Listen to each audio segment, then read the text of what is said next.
ఈ ఏడాది తెలంగాణలో భారీ వర్షాలు లేనట్టే. జూలై రెండో వారం వచ్చినా చెరువులకు వరద పారడం లేదు, చుక్క వర్షం పడడం లేదు. ఏడాది నైరుతి రుతుపవనాలు ముందుగానే రాష్ట్రంలోకి ప్రవేశించినప్పటికీ జూన్ నెలలో 28% లోటు వర్షపాతం నమోదైంది. జూలై నెలలో ఇప్పటి వరకు 13% వర్షపాతం లోటు నమోదైంది. రాష్ట్రంలోని 340 మండలాల్లో లోటు వర్షపాతం నమోదు కాగా 281 మండలాల్లో సాధారణ వర్షమే కురిసింది. నైరుతి రుతుపవనాల సమయంలో సాధారణంగా ఏర్పడే అల్పపీడనాలు గత నెల నుంచి ఏర్పడకపోవడమే ఈ లోటు వర్షపాతానికి ప్రధాన కారణమని వాతావరణ శాఖ చావు కబుర్లు చల్లగా చెప్పేసింది.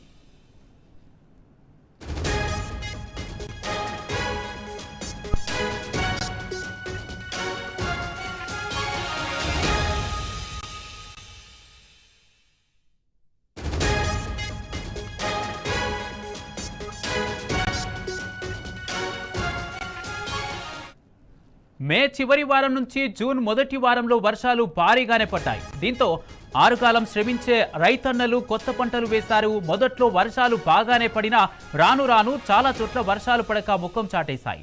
మరోవైపు గోదావరి, కృష్ణా బేసిన్లో కురిసిన భారీ వర్షాలతో వాగులు వంకలు పొంగి పొర్లుతున్నాయి. అంతేకాదు పలుచోట్ల నీటి ప్రాజెక్టులు జలకలను సంతరించుకున్నాయి. ఇప్పటికే కృష్ణా పరివాహక ప్రాంతాల్లో ఉన్న శ్రీశైలం, జూరాల, నారాయణపూర్, సుంకేశ్ల, ఆల్మట్టి డ్యామ్స్ నిండిపోయాయి. మరోవైపు శ్రీశైలం నుంచి నాగార్జున సాగర్ కు నీటి ప్రవాహం కొనసాగుతుంది.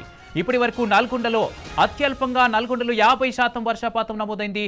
దాదాపు అన్ని జిల్లాల్లో 20 నుంచి 40% వరకు వర్షపాతం రికార్డైంది.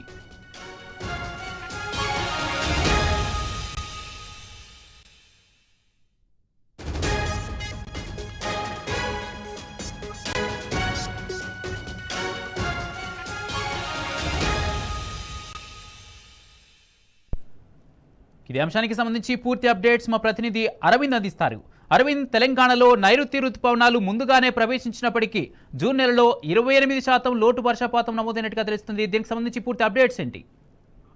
రైట్ కుమార్, ఏదైతే చూసుకుంటే తెలంగాణ రాష్ట్రంలో నైరుతి రుతుపవనాలు ముందుగానే ప్రవేశించడం కారణంగా ఏప్రిల్ మే నెలల్లోనే అత్యధికంగా భారీ వర్షాలు పడ్డాయి. మరి జూన్ జూలైలో మాత్రం అసలు వర్షాలు లేనట్టుగానే చెప్పొచ్చు. ఎందుకంటే ఇప్పుడు గతంలో ఎప్పుడు లేనిది ఈసారి వర్షపాతం ఇంత లోటుగా కనిపిస్తుంది. ఒక దిక్కు రైతులు పంట పొలాలలో ఇప్పటికే విత్తనాలు వేసి కూడా సిద్ధంగా ఉన్నారు, వానదేవుని కోసం చూస్తున్నారు. అయినా వానదేవుడు కనికరించేలా పరిస్థితి కనిపిస్తలేదు.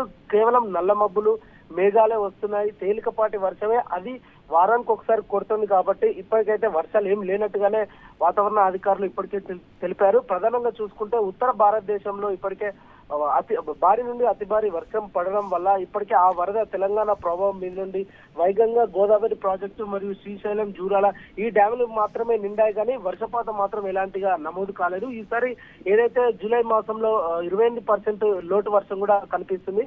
ప్రధానంగా చూసుకుంటే తెలంగాణ రాష్ట్రంలో కూడా ఎక్కడ కూడా భారీ వర్షం పడకపోవడం ఇది చాలా గమనార్హం. ఎందుకనంటే గతంలో చూసుకుంటే ఏదైతే 2024లో చూసుకుంటే తెలంగాణలో భారీ వర్షాలు పడ్డాయి. 2025కి వచ్చేసరికి అంటే అది నైరుతి ఋతుపవనాల వలన, లేకపోతే ద్రోణి ప్రభావమా, లేకపోతే తెలంగాణ పైన ఎలాంటి చూపకపోవడం, ఋతుపవనాలు చురుగ్గా కదలకపోవడం, మేఘాలు పలసబడడం వల్ల ఇప్పటికే తెలంగాణ రాష్ట్రంలో మరియు ఉత్తర తెలంగాణ, దక్షిణ తెలంగాణలో ఇప్పటికే వర్షపాతం నమోదవుతలేదు. ప్రధానంగా చూసుకుంటే మరి ఇంకొక అంశం ఏంటంటే తాజాగా అధికారులు చెప్పిన అంశం ఏంటంటే రానుంటే ఎల్లుండి అంటే 18వ తారీఖు నుండి తెలంగాణ రాష్ట్రంలో కొన్ని చోట్ల ఇప్పటికే భారీ వర్షం కూడా కొనసాగే అవకాశాలు ఉన్నాయని కూడా వారు తెలుపుతున్నారు. ఎందుకంటే ప్రధానంగా ఒడిశాలోని భువనేశ్వర్ లో ఉపరితల ఆవర్తన ఏర్పడుతుంది కాబట్టి దాని ప్రభావం తెలంగాణ పైన ఉండే అవకాశాలు ఉన్నాయి కావచ్చు. అందుకనే ఆ రోజు నుండి తెలంగాణలో కొన్ని ప్రాంతాల్లో భారీ వర్షం కూడా కొనసాగుతుంది. ఇది ఉత్తర తెలంగాణ, ఆదిలాబాద్, ఆసిఫాబాద్, కొమరంభీం, జగిత్యాల ఈ ప్రాంతంలో మాత్రం తేలికపాటి చిరుజల్లులు మాత్రమే కురుస్తున్నాయి. మరి ఈ ఏదైతే జూలై మాసంలో భారీ వర్షాలు కురవాలి, కానీ తేలికపాటి వర్షాలు మాత్రమే కురుస్తున్నాయి. అక్కడ కూడా ఏం వారికి ఆరెంజ్ అలర్ట్ కానీ, రెడ్ అలర్ట్ కానీ హెచ్చరికలు కూడా ఇప్పటికే ప్రభుత్వం జారీ చేయలేదు. మరి ప్రధానంగా చూసుకుంటే అంటే ఆ అధికారులు ఎంత అంచనా వేసినా కూడా అన్ప్రిడిక్టబుల్ గా వాతావరణం కనిపిస్తుంది. ఎందుకంటే ఒకసారేమో అతి భారీగా వర్షాలు కొట్టే సమయంలో కూడా అసలు ఇంత కూడా వర్షం కొట్టకపోవడానికి ప్రధానమైన కారణాలు ఏంటి? కొంచెం రోజువారీగా ఎట్లుంటుందంటే ఉదయం సమయంలో కూడా ఎండ కొడుతుంది, మరియు ప్రధానంగా తేమ శాతం కూడా గాల్లో ఎక్కువగా ఉంటుంది, మరియు కొంచెం ఉక్కపోత వాతావరణం కూడా కొనసాగే అవకాశాలు ఉన్నాయని ఇప్పటికే వాతావరణ అధికారులు తెలిపారు. కాకపోతే ఇల్లు నుండి మాత్రం హైదరాబాద్ లో కూడా, అంటే సెంట్రల్ జోన్ గా ఉన్న హైదరాబాద్, మేడ్చల్, మల్కాజ్గిరిలో కూడా ఇప్పటికే అత్యధికంగా వర్షం పడే అవకాశాలు ఉంటాయి.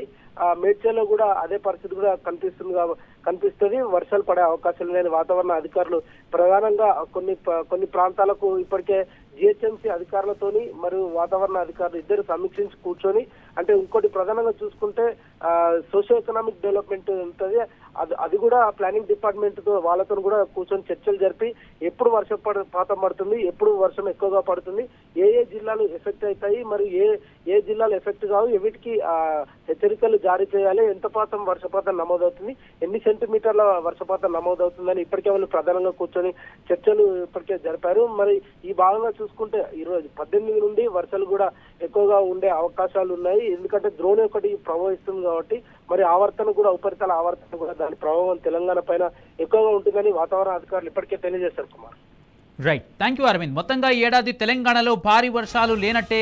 జూలై 2వ వారం వచ్చిన చెరువులకు వరద పారడం లేదు, చుక్క వర్షం పడడం లేదు.